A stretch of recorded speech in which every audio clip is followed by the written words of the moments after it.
संसद के मॉनसून सत्र के बीच एनडीए की बैठक में पीएम मोदी ने नीट को लेकर बहुत बड़ा बयान दिया। उन्होंने कहा कि जैसे ही पेपर लीक की खबर आई, कार्रवाई की गई और 13 लोग को जेल में डाला गया। छात्रों का भविष्य खराब ना हो, इसलिए तुरंत दोबारा परीक्षा कराई गई। पीएम मोदी ने कहा कि दोबारा पेपर लीक ना हो, इसके लिए सख्त कदम उठाए गए हैं। पीएम मोदी ने कहा है कि देश में पेपर लीक जहां जहां होता है, दोषियों को सजा दिलाने के लिए सब एकजुट हों। पीएम मोदी ने कहा कि युवाओं के भविष्य के साथ कोई खिलवाड़ ना हो।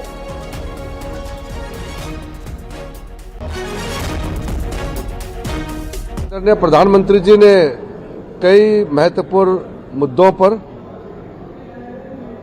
इस मंगल मिलन में एनडीए पार्लियामेंट्री पार्टी को संबोधित किया, मार्गदर्शन दिया है। सबसे पहले आदरणीय प्रधानमंत्री नरेंद्र मोदी जी ने जो देश ने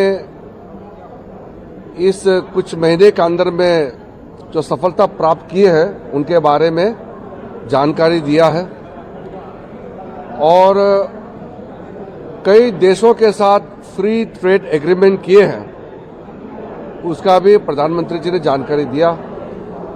फ्री ट्रेड एग्रीमेंट कई देशों के साथ भारत ने किया है।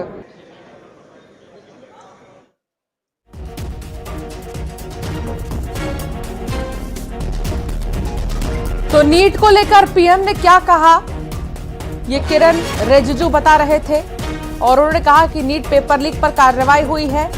जिस दिन ये मामला सामने आया, उसके बाद 13 लोग की गिरफ्तारी भी हुई। बच्चों के भविष्य के साथ कोई खिलवाड़ नहीं किया जाएगा।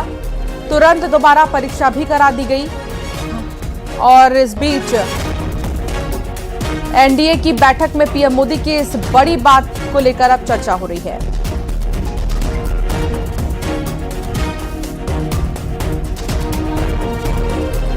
तो एनडीए की बैठक में नीट पर बोले प्रधानमंत्री, छात्रों का भविष्य प्रभावित ना हो, पेपर लीक के आरोपियों पर सख्त एक्शन जो है लिया जा रहा है।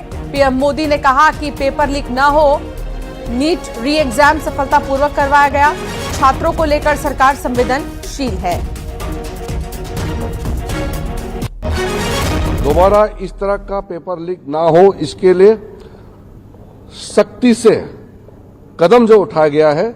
जिन्होंने पेपर लीक धंधे में जो लिप्त है, जो लोग दोषी पाए गए हैं, जिसको अरेस्ट किया गया है, उसको जेल में डाल करके प्रधानमंत्री जी ने अपील भी किया है कि उनका जो सजा है उसको सख्ती से सख्ती सजा कैसे दिया जाए, उसमें सारा टॉप क्लास के वकील लोग भी साथ दें, ताकि जो पेपर लीक जैसे पाप काम किया है, उन लोगों को घोर सख्त सजा मिले और आगे पेपर लीक नहीं होने के लिए सख्ती से जो कदम उठाया गया है, उसके बारे में भी प्रधानमंत्री जी ने जानकारी दिया। और प्रधानमंत्री जी ने यह भी कहा कि पेपर लीक सिर्फ एक राज्य का मामला नहीं है, सिर्फ केंद्र सरकार का मामला नहीं, पूरा देश का हर एक राज्य में जहां जहां पेपर लीक करने में जो लोग लिप्त है, जो लोग इस धंधे में इन्वॉल्व है, जिन्होंने काम इस तरह का इन्होंने। लोकसभा की कार्यवाही भी स्थगित हो गई है। इससे पहले लोकसभा की कार्यवाही स्थगित हुई थी और अब दोनों ही हाउसेस की कार्यवाही स्थगित हो गई है। 12 बजे तक के लिए राज्यसभा की भी कार्यवाही स्थगित हुई है। पहला दिन भी ऐसा ही रहा, हंगामे के बाद कार्यवाही को स्थगित करनी पड़ी और दूसरे दिन की शुरुआत अभी हुई ही थी कि कार्यवाही स्थगित हो गई है 12 बजे तक के लिए। तो लोकसभा और राज्यसभा दोनों ही सदनों की जो कार्यवाही है वो 12 बजे तक के लिए स्थगित हुई है। विपक्ष के हंगामे के चलते ये कार्यवाही जो है स्थगित हुई है 12 बजे तक के लिए। हालांकि देखिए, हमेशा ये जो बड़े हाउसेस होते हैं, ये देश के भविष्य के लिए और बड़े फैसलों के लिए बहुत महत्वपूर्ण होते हैं और इस बीच हंगामे की वजह से दोनों ही हाउसेस की जो कार्यवाही है वो स्थगित करनी पड़ी 12 बजे तक के लिए। और अब बात करेंगे भोपाल की, जहां ट्विशा शर्मा के मामले से जुड़ा एक बहुत बड़ा अपडेट आया है। आज गिरिबाला सिंह की जमानत याचिका पर सुनवाई होनी है। सोमवार को पूर्व जज ने याचिका दाखिल की थी।